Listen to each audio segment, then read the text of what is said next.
Estamos fazendo a exposição da carta de Paulo a Timóteo. E nessa exposição que nós estamos fazendo, nós estamos abordando a carta como um todo. Nós já fizemos 5 exposições em cima dessa carta aqui. Quando abordamos o capítulo 1, nós falamos a respeito de todas as peculiaridades dessa carta. Nós mostramos todo o pano de fundo dela, mostramos como essa carta foi escrita pelo apóstolo Paulo a seu filho na fé, Timóteo. Ela foi escrita por volta de 63 depois de Cristo. Ela foi escrita entre a primeira e a segunda prisão de Paulo em Roma. E ela é direcionada a Timóteo, que havia sido convertido ao Senhor em 45 depois de Cristo, mais ou menos, na primeira viagem missionária do apóstolo Paulo. E desde então Timóteo havia se tornado cooperador de Paulo no Evangelho. E nós vimos, então, expondo essa carta, que Paulo escreve a Timóteo pedindo para que ele se demore, fique na cidade de Éfeso. O intuito de Paulo pedir para que Timóteo se demorasse e ficasse na cidade de Éfeso era para que ele admoestasse a certos homens que estavam pervertendo a fé da cidade de Éfeso. Eles estavam pregando um falso evangelho, uma falsa doutrina. Esses homens se passavam por mestres da lei, eles contavam fábulas, genealogias e passavam-se por mestres da lei. Paulo então pede que Timóteo se demore na cidade a fim de repreendê-los. Paulo combate ainda no capítulo 1 o antinomismo, defende seu apostolado. E no final do capítulo 1 nós vimos que Paulo ele ordena a Timóteo que Timóteo combatesse o bom combate e que não viesse abandonar a fé como tinham feito Himeneu e Alexandre. E no capítulo 2 nós já trabalhamos o verso 1 ao verso 7. E no verso 1 ao verso 7 nós mostramos como o apóstolo Paulo ele ordena a Timóteo que a igreja tivesse orações, que essas orações da igreja fossem praticadas a favor de todos os homens e a favor daqueles que estavam investidos de autoridade. E o propósito disso era para que a igreja ela pudesse alcançar paz. Então Paulo pede para que Timóteo orasse pelos magistrados, para que a igreja alcançasse paz, e a igreja então pudesse agora ter bom termo no avanço do evangelho, que a igreja pudesse cumprir o propósito de espalhar o evangelho a todas as nações, como fora determinado pelo próprio Deus. Então essa é a ordem que Paulo dá do verso 1 ao verso 7, e ele mostra como ele mesmo havia sido chamado para pregar o evangelho a todos os povos.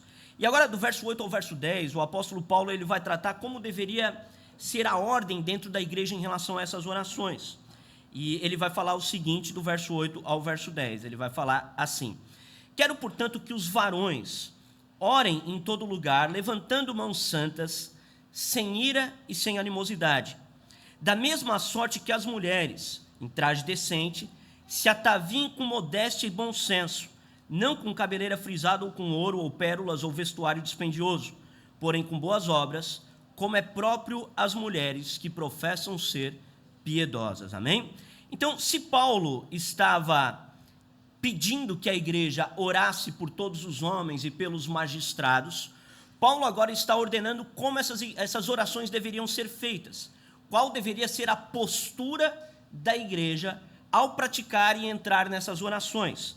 E o texto ele vai se dividir basicamente do seguinte modo: verso 8, a ordem de Paulo aos homens, e verso 9 e 10, a ordem de Paulo às mulheres, ok? Então no verso 8, Paulo começa dizendo o seguinte: quero, portanto, que os varões, uma ordem clara e direta aos homens da igreja. Paulo está se direcionando agora com autoridade apostólica. Lembra que ele havia defendido o seu apostolado no capítulo 1, ele tinha mostrado que ele era um apóstolo de Cristo, e por ser ele um apóstolo de Cristo, ele tinha autoridade apostólica para requerer da igreja posicionamentos, ok? Então ele está agora se dirigindo aos homens da igreja, ele está se direcionando a eles como um apóstolo, ele está dando uma palavra de ordem àqueles homens, e a palavra de ordem é a seguinte: ele está dizendo, orem em todo o lugar.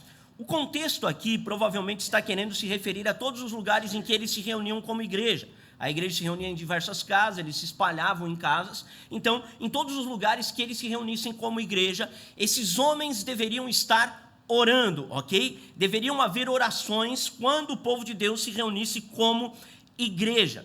E se no versículo 1 do capítulo 2 o apóstolo Paulo havia ordenado que se orasse por todos os homens, agora Paulo está ordenando que essas orações sejam feitas em todos os lugares. E aqui nós já temos uma aplicação extremamente prática para os homens aqui dessa igreja.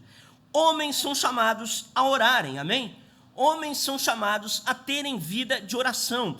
Homens são chamados a assumirem a sua postura de liderança dentro de uma igreja. Paulo está escrevendo primeiro aos homens porque eles eram os líderes da igreja, e ele está chamando agora esses homens a terem uma postura de liderança dentro da igreja a partir da oração. Eles deveriam orar. Homens que não se posicionam e não oram estão abandonando a sua postura de líderes de uma igreja, de uma casa ou numa sociedade. Homens que não oram, que não assumem a sua responsabilidade de serem aqueles que intercedem e que oram pela casa, pela sociedade, pela família, esses homens estão abandonando o seu chamado de representar a Deus na terra. É uma ordem clara do apóstolo aqui. Os homens devem orar em todos os lugares. Então, reuniões de igreja onde homens estão reunidos, devem haver orações, gente. Muitas vezes existem reuniões de homens em igreja na qual apenas a comunhão é praticada, mas não há orações sendo realizadas. Porém, o apóstolo Paulo está dizendo aqui que a reunião na igreja deveria levar à oração. Ele está dizendo que eles deveriam orar em todos os lugares. Homens, então, não se reúnem apenas para fazer churrasco. Homens se reúnem para fazer um churrasco e para orar ao Senhor, amém? Homens crentes e piedosos, eles têm que ter uma postura de serem homens de oração. É o que o apóstolo Paulo está ordenando aqui. Homens são chamados a orar. E como isso é importante nos nossos dias. Quantos lares nos quais a mulher é que tem que ficar chamando o homem para orar? Quantos lares no qual, se a mulher não pedir para o cara orar, ele não ora em momento nenhum? Quantos lares em que, na verdade, se o homem, se a mulher ela não assumir, por exemplo, na hora do almoço uma oração, não haverá oração sendo realizada ali por aquele almoço? Quantos lares na qual os homens estão entregando o seu chamado de orarem às suas esposas e deixando que elas sejam as responsáveis espirituais de suas casas? Isso é um pecado, gente. Isso é um pecado de Deus. Deus está ordenando que os homens orem. Ele está ordenando que os homens orem e tenham postura de homens cristãos. Homens são chamados para liderarem os seus lares, suas casas, suas igrejas e a sociedade. E assim eles fazem por meio da oração. É esse o chamado que Paulo está dando aqui. Agora olha o que ele continua falando. Ele fala assim, ele fala que eles deveriam orar em todos os lugares levantando as mãos. Paulo então está dando uma ordem para que os homens agora levantassem as suas mãos quando eles fossem orar. E aqui é algo muito interessante, por quê? Porque Paulo está pedindo que aqueles homens tenham uma postura externa. Ele está pedindo que aqueles homens, eles tenham uma postura em seu corpo que venha refletir aquele momento de santidade que é a oração. E isso aqui, gente, é extremamente importante. Por quê? Porque muitas vezes as pessoas acham que a irreverência, ela é uma coisa que não tem problema nenhum. As pessoas acham que a irreverência ou a falta de postura em relação a momentos que exigem uma postura e uma santidade, não se tem problema nenhum. Porém, quando a Bíblia ela vai falar de oração, ela sempre coloca alguns posicionamentos. A Bíblia fala de orações sendo feitas em pé, em Gênesis capítulo 18, verso 22, 1 Samuel capítulo 1, verso 26, Mateus capítulo 6, verso 5, Marcos 11, 25, são textos que mostram orações que são feitas em pé. A Bíblia fala de orações sendo feitas de mãos erguidas aos céus, Êxodo 9, 29, Êxodo 17, 11, verso 12, 1 Reis capítulo 8, verso 22. A Bíblia fala de orações sendo feitas de cabeça inclinada, Gênesis 24, 48, Êxodo 12, 27, 2 Crônicas 29, 30. A Bíblia ela fala de orações sendo feitas com olhos erguidos aos céus. Isso está no Salmo 25, 15, Salmo 121, Salmo 123, 1 e 2, Salmo 141, verso 8. A Bíblia ela vai falar de orações sendo feitas de joelhos. Então isso está em 2 Crônicas 6, 13, Salmo 95, 6. A Bíblia ela vai falar de orações sendo feitas prostradas com o rosto em terra. Isso está lá em Gênesis 17, 3, em Gênesis 24, 26, enfim, inúmeros outros textos. Veja que a Bíblia ela trabalha a ideia de que o interior precisa ser refletido no exterior. Se eu temo a Deus no meu coração, existe de mim uma postura de alguém que teme a Deus. E ele está pedindo aqui que os homens tenham postura. Homens, orem de mãos erguidas, orem de mãos levantadas. Está se exigindo uma postura externa em relação a algo que estava dentro do coração.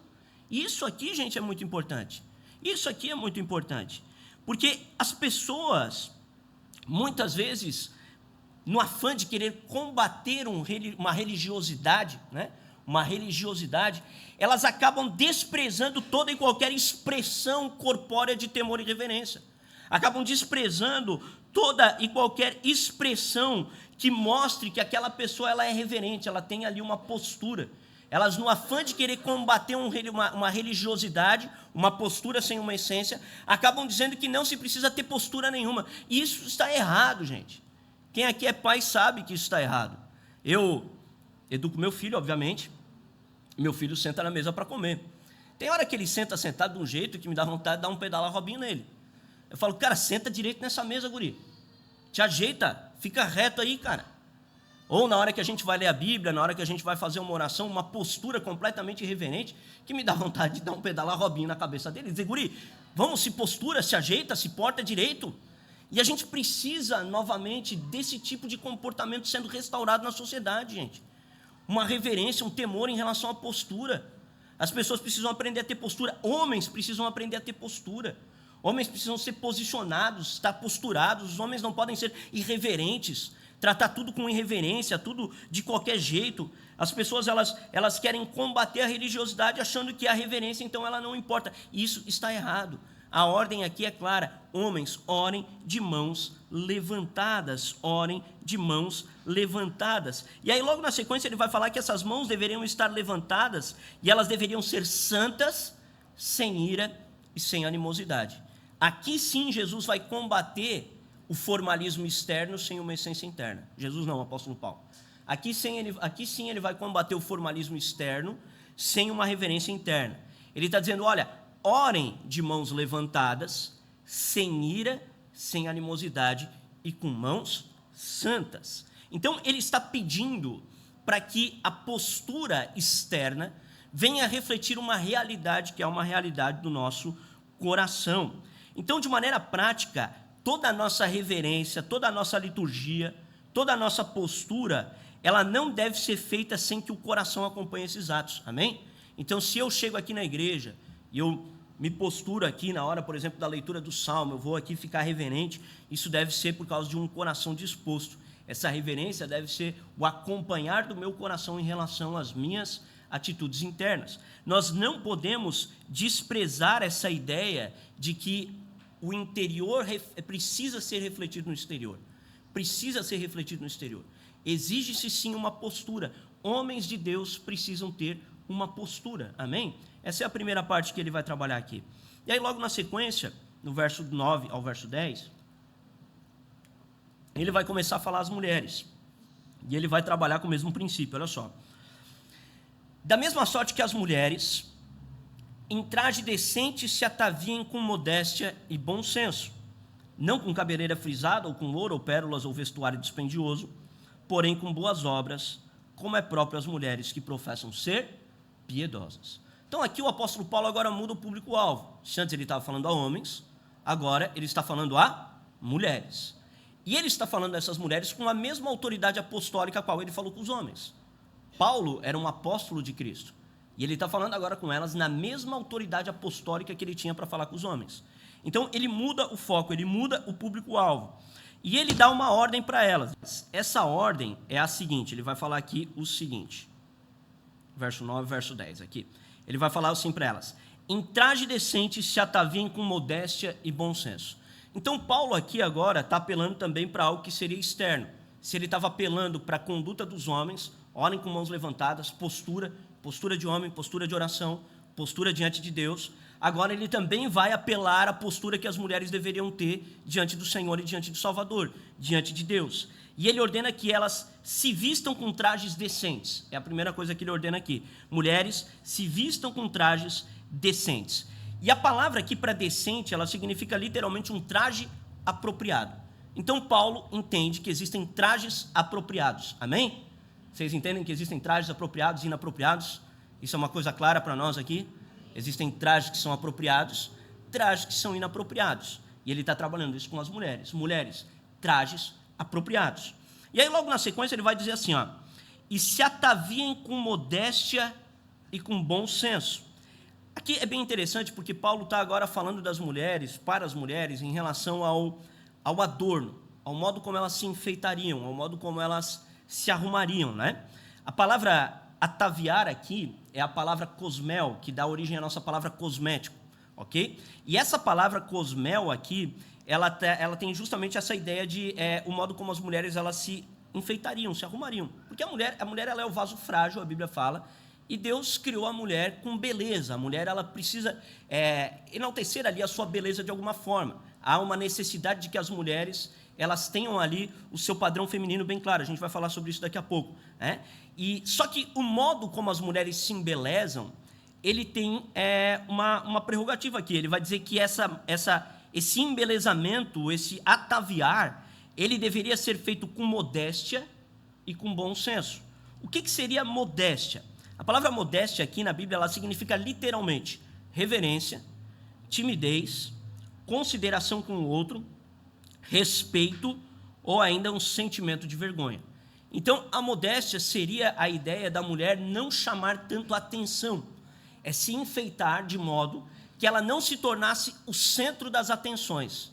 Ela estaria se enfeitando, ela estaria se embelezando, mas de maneira modesta, de maneira a qual ela não chamasse a atenção das outras pessoas. E o texto apela para o bom senso. Tenha bom senso, mulher. Ele está falando, tenha bom senso, tenha bom senso. E logo na sequência, ele vai dar os exemplos que não deveriam ser seguidos, que eram exemplos culturais da época. Ele vai falar, não com cabeleira frisada e com ouro ou pérolas ou vestuário dispendioso. O que seria uma cabeleira frisada? Seriam as tranças, as mulheres elas faziam então tranças, e elas adornavam essas tranças com enfeites de ouro, com pérolas, e elas enfeitavam o cabelo da maneira mais chamativa possível. Isso fazia com que a mulher ela fosse vista como alguém de alto padrão dentro da sociedade, uma mulher que tinha ali posses, riqueza, por causa dos ouros, por causa dos adornos, e aquilo chamava atenção em relação à beleza. Então o apóstolo Paulo está dando agora um exemplo negativo que não deveria ser seguido. Ele está dizendo, olha mulheres, vocês não imitem as mulheres que não têm pudor, que não têm bom senso, não imitem as mulheres que não têm modéstia, não imitem as mulheres que elas não conhecem a Cristo, basicamente seria essa a ideia. Essas mulheres, elas acabam se ataviando de maneira exagerada, na qual todas as pessoas, então, são chamadas a olhar para elas. Então é isso que o apóstolo Paulo está falando aqui. Ele está dando uma ordem clara aqui para que as mulheres não seguissem o exemplo dessas outras mulheres e talvez até de algumas mulheres que estavam participando da igreja. Provavelmente esse era um problema corrente dentro da igreja. Provavelmente mulheres que estavam se convertendo estavam vindo para a igreja e elas estavam vindo para a igreja de maneira imodesta, de maneira na qual elas chamavam muito a atenção. E Paulo está tratando esse problema aqui. E aqui a gente tem algumas aplicações que a gente pode trazer. Primeiro, gente, do mesmo modo que os homens deveriam ter uma postura externa, as mulheres também são chamadas a terem uma postura externa nas suas vestimentas. Amém? Assunto delicado, né? Mas precisa falar, está aqui na Bíblia, é o que a gente vai seguir. As mulheres também precisam ter uma postura externa em relação às suas vestimentas. E se a gente fosse trazer isso para os nossos dias hoje, o que significaria uma vestimenta imodesta nos dias de hoje, gente? O que seria uma vestimenta imodesta nos dias de hoje? Bom, existem pelo menos duas coisas aqui que a gente pode já pegar de maneira bem tranquila.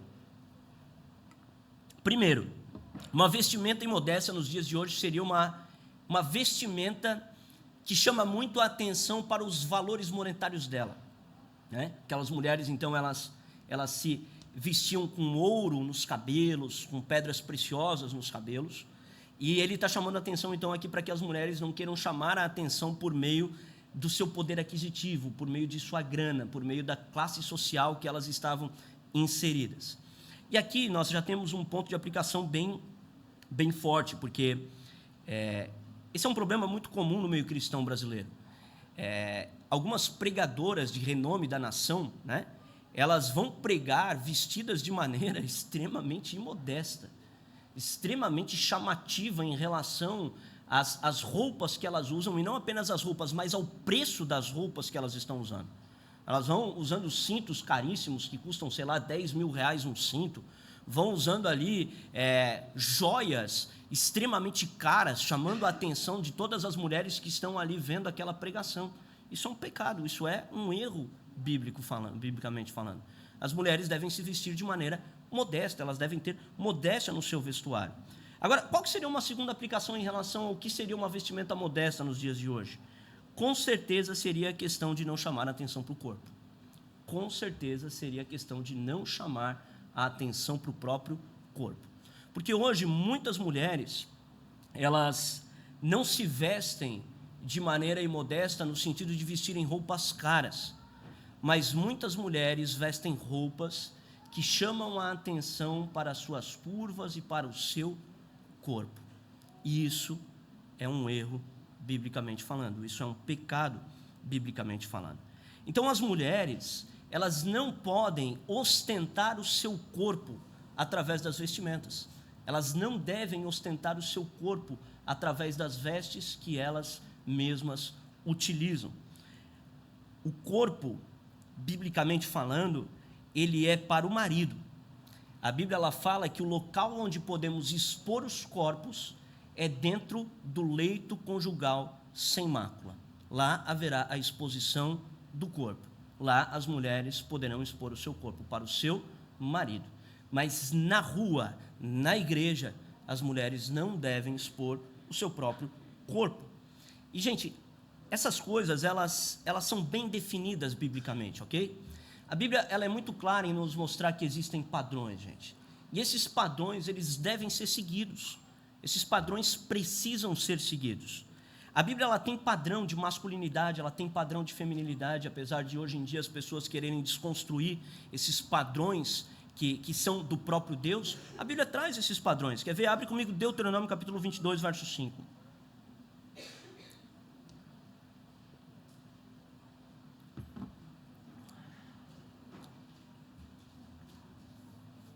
Vocês estão comigo, gente? Vocês tinham que ver o silêncio que está nessa igreja.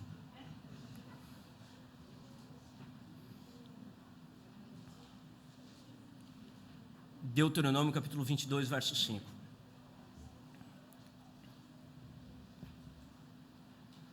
Olha só o que fala. A mulher não usará roupa de homem, nem homem veste peculiar a mulher, porque qualquer que faz tais coisas é abominável ao Senhor teu Deus. As pessoas hoje elas acham que os padrões culturais eles podem ditar a regra de como uma pessoa deve ou pode se vestir. Não, quem dita a regra de como se deve ou pode se vestir é a Bíblia. É a Bíblia que estabelece a norma. Existem padrões de masculinidade, padrões de feminilidade. Você quer ver? Abre comigo 1 Coríntios 11, 14 e 15, Novo Testamento. Olha só que interessante isso aqui.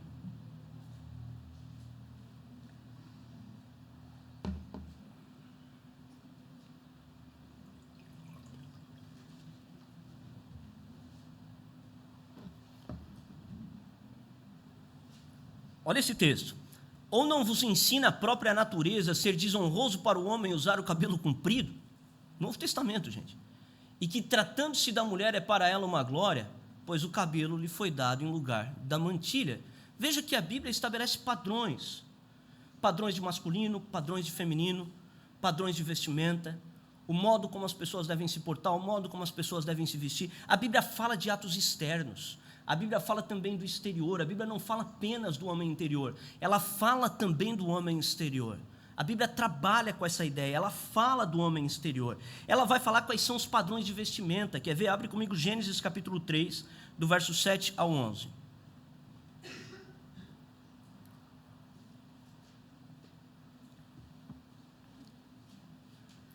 Olha que interessante isso aqui.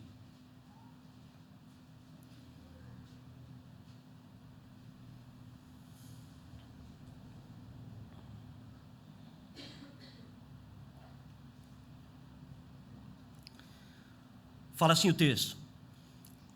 Abriram-se então os olhos de ambos. Isso aqui é quando Adão e Eva pecam, ok? Abriram-se então os olhos de ambos. E percebendo que estavam nus, coseram folhas de figueira e fizeram cintas para si. Então vamos lá. Presta atenção no cenário. Adão e Eva, Jardim do Éden, peladão. Todo mundo lá peladão, curtindo a vibe, ele e a esposa, ok? Pecado entra no mundo, eles se escondem porque estão nus. Reconhecem vergonha pela sua nudez. Olha que interessante, o pecado, quando entra no mundo, faz com que você sinta vergonha de andar nu. As pessoas deveriam ter vergonha de nudez, ok? Então, esse é o ponto aqui. Aí, o que acontece? Eles, então, fazem roupas ali que são inapropriadas, segundo o padrão divino. A Bíblia fala que eles coseram folhas de figueira e fizeram cintas para si. Ou seja, é meio que taparam apenas as genitálias. Tapa aqui a frente, tapa o seio aqui, tapou só a genitália, e eles fizeram essa roupa e e era o que eles fizeram ali por causa da queda. Aí o texto continua. Abriram-se então os olhos de ambos, e percebendo que estavam nus, coseram folhas de figueira e fizeram para si as cintas, né? Fizeram as cintas para si. Quando ouviram a voz do Senhor Deus, que andava no jardim pela viração do dia, esconderam-se da presença do Senhor, o homem e a mulher, por entre as árvores do jardim. Continua. E chamou o Senhor Deus ao homem e lhe perguntou, onde estás? Aqui é uma coisa importante, tá? Quem havia comido do fruto era a Eva, em primeiro lugar. Depois ela deu ao marido e o marido comeu. Mas Deus havia estabelecido o homem como cabeça. Então ele cobra do homem, ele não cobra da mulher. Ele vem falar com o homem, ele fala, onde é que tu estava? O que tu fizesse? Ok? Então ele vem cobrar do homem, porque o homem era o representante. A gente vai trabalhar isso no culto que vem, na continuação do texto. E aí ele continua falando assim, e ele respondeu, ouvi a tua voz no jardim, e porque eu estava nu, eu tive medo e me escondi. Ou seja, para Adão, aquela roupa que ele estava usando era nudez. Ele olhava para a roupa que ele tinha colocado e ele tinha vergonha de aparecer diante de Deus com aquela roupa. Aí olha só o que vai falar no verso 21, bota o verso 21. Fez o Senhor Deus vestimentas de pele para Adão e a sua mulher e os vestiu. O próprio Deus achou aquelas roupas inapropriadas. E o próprio Deus então fez uma vestimenta que fosse apropriada a fim de lhes vestir. Então você entende que a Bíblia ela trabalha com um padrão de postura externa. Homens precisam ter postura de homens. Homens precisam se posicionar como homens. Mulheres têm que ter postura de mulheres cristãs, modestas. Então, a gente criou dentro da nossa sociedade um apelo à nudez que é uma coisa incrível. Isso aconteceu depois da década de 60, com a Revolução Sexual. Isso praticamente virou normal, a exposição do corpo. A gente criou zonas neutras na sociedade, então existem alguns lugares que as pessoas vão ir lá, não, aqui eu posso expor o meu corpo porque aqui está tranquilo. Não, a Bíblia não trabalha com essa ideia de zonas neutras. A gente precisa entender que existem sim padrões bíblicos que devem ser refletidos por nós. Nós precisamos refletir os padrões bíblicos. E aí logo na sequência do texto, depois que Paulo então dá essas ordens às mulheres, ele fala assim, ele fala como que elas deveriam se portar então para mostrar que elas eram piedosas. Porém com boas obras, como é próprio às mulheres que professam ser piedosas. Olha que interessante. Então ele diz para elas assim, olha, não se vistam de maneira imodesta, não imitem as mulheres imodestas, e vocês, mulheres, tenham um padrão de piedade. Demonstrem chamem a atenção, digamos assim, chamem a atenção pelas suas próprias boas obras, pelo modo como vocês vivem o Evangelho. É isso aqui que o apóstolo Paulo está definindo aqui de padrão. Ele está dizendo que as mulheres deveriam chamar a atenção pelas boas obras e não pelos seus vestuários, não pela sua aparência, mas pelas boas obras. As obras é que deveriam refletir e chamar a atenção, ok? Então, mais uma vez aqui, o que o apóstolo Paulo está fazendo? Ele está buscando ligar o homem exterior com o interior. Ele não está querendo que as mulheres apenas se vistam bem, mas ele está querendo que as mulheres sejam mulheres piedosas e cristãs verdadeiras. Então ele está mais uma vez ligando o interior com o exterior.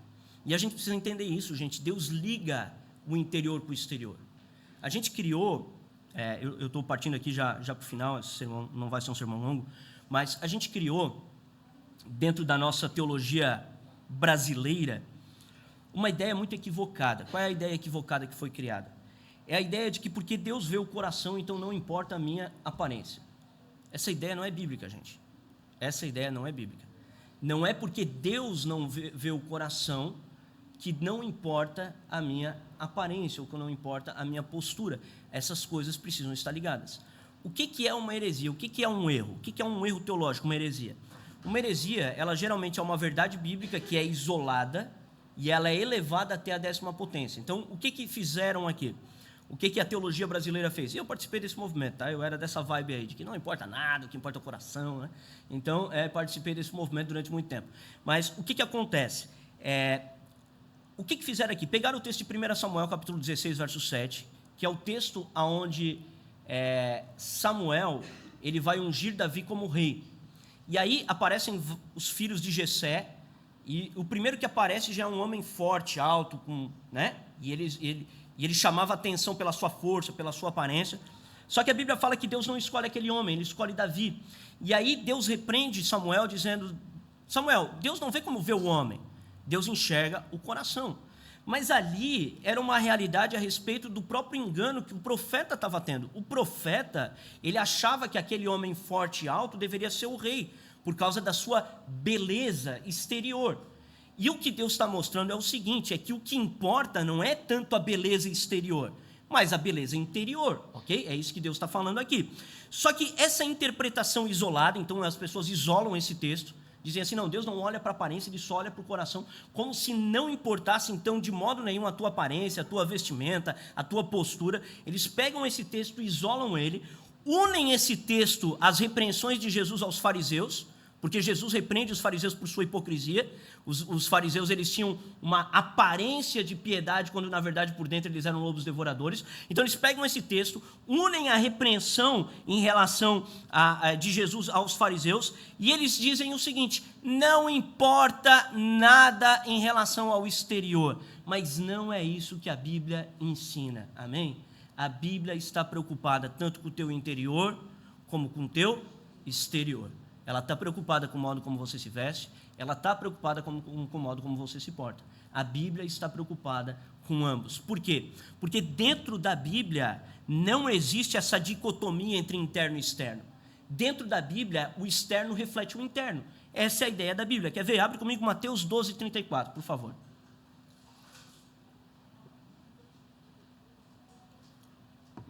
Vocês estão comigo, gente? Então tá bom.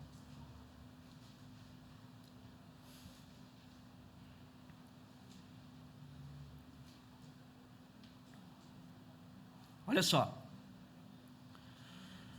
Mateus 12, 34, raça de víboras, como podeis falar coisas boas sendo maus?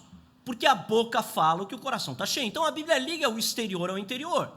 O que sai da minha boca é o que está dentro do meu coração. Esse princípio se aplica às vestes, esse princípio se aplica à postura. O modo como você reverencia a Deus através da tua postura reflete o teu homem interior. O modo como você se veste reflete a sua mulher interior, o seu homem interior também, porque hoje tem que falar para os homens também isso, né? Então, a questão é essa. A Bíblia sempre liga o interno com o externo. Mateus 15, 18 a 19, vamos lá.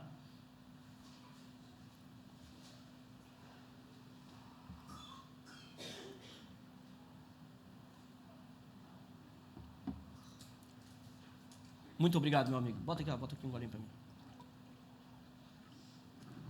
Mateus 15, 18 a 19 fala assim, ó. Mas o que sai da boca vem do coração. E é isso que contamina o homem. Porque do coração procedem maus desígnios, homicídios, adultérios, prostituição, furtos, falsos testemunhos e blasfêmias. Aqui ele está fazendo uma lista de pecados do 6º ao 10º mandamento, né? Então ele está mostrando que aquilo que sai da boca do homem vem do coração do homem. Será que o que sai das nossas vestes, da nossa aparência, da nossa postura, também não vem do nosso coração, gente? Será que também não vem? Eu creio que sim, né? Eu creio que sim. Então, a Bíblia, ela está preocupada tanto com o homem interior, quanto com o homem exterior. Quando Israel, gente, foi chamado para sair do cativeiro do Egito, Deus, ele deu para Israel uma ordem. E nessa ordem, ele proibia alguns cortes de cabelos e adereços. Olha que interessante. Abre comigo Levítico 19, do verso 27 ao 28.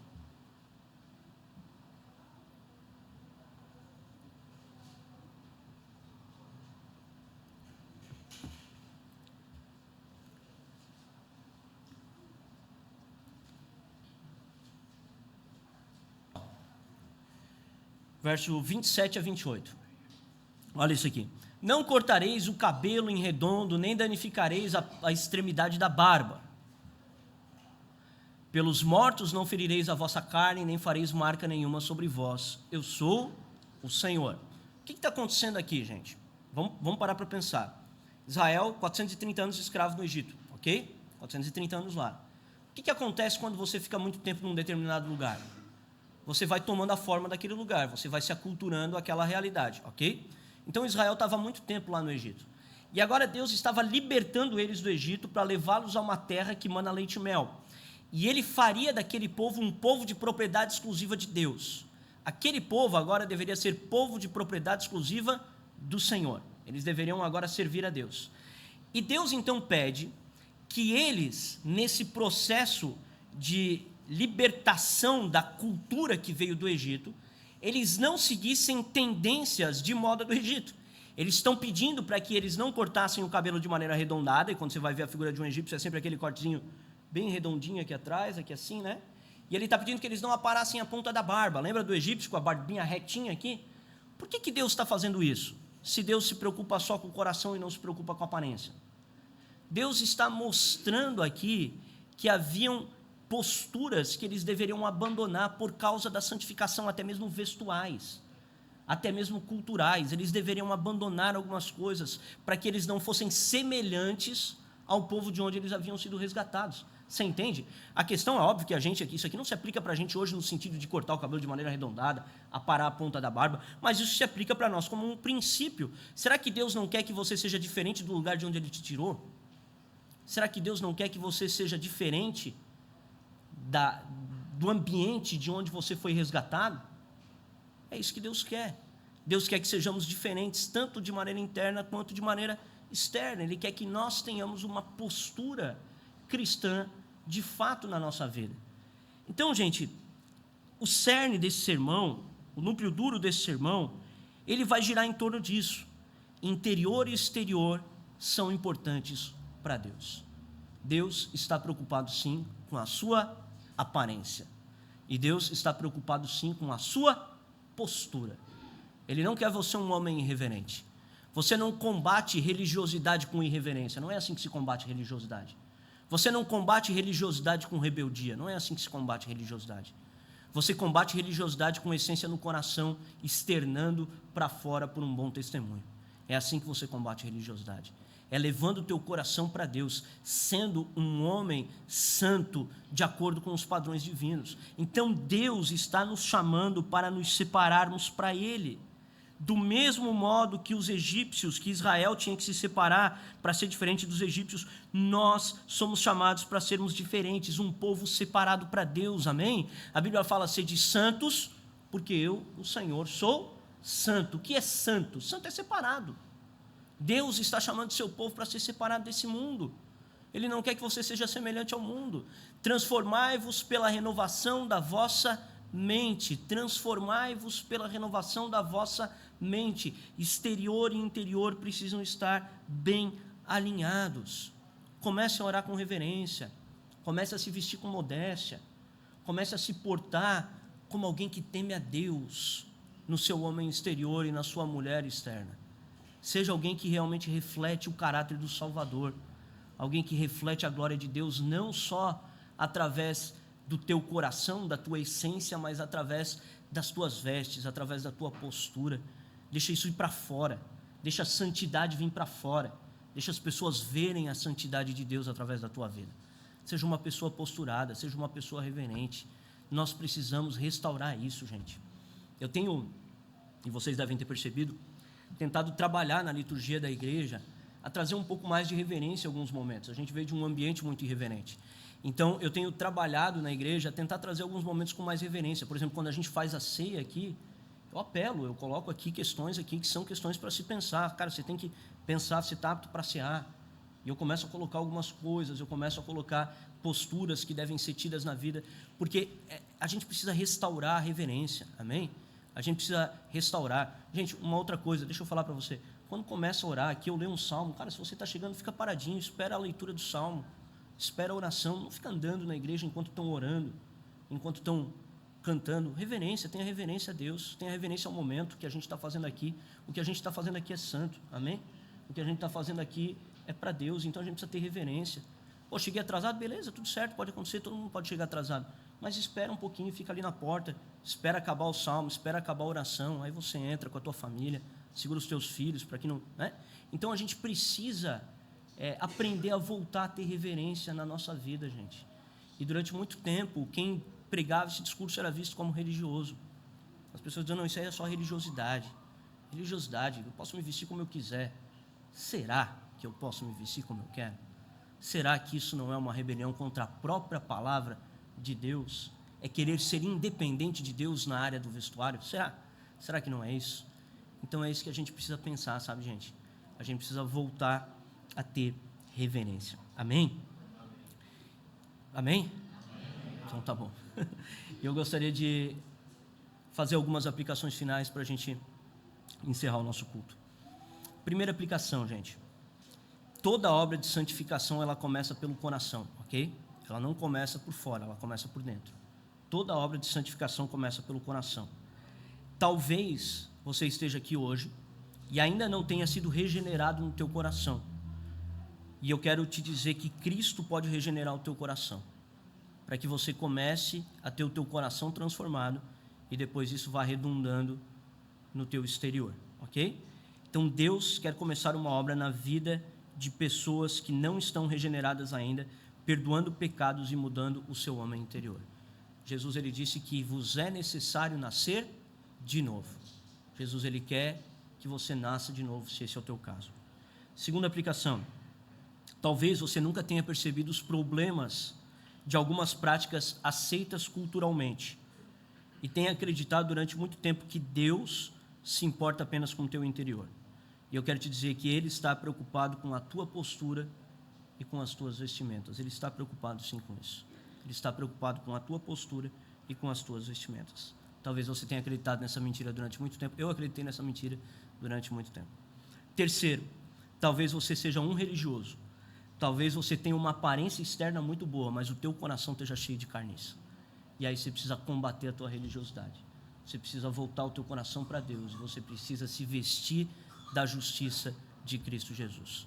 Talvez externamente você seja extremamente piedoso. As pessoas olham e falam como se veste bem, como é posturado, mas às vezes o teu coração está muito distante de Deus. E eu quero te dizer que Deus quer o teu coração para Ele. Amém? Então essas são as 3 aplicações. Primeira, se você não nasceu de novo, saiba, Cristo quer regenerar o teu coração. Segundo, se você é nascido de novo, mas acreditou na mentira de que Deus não estava preocupado com os teus atos externos e com a tua vestimenta, eu quero te chamar para o arrependimento e dizer que Deus está sim preocupado. E terceiro lugar, talvez você tenha boas vestimentas e boa postura, mas seja um hipócrita.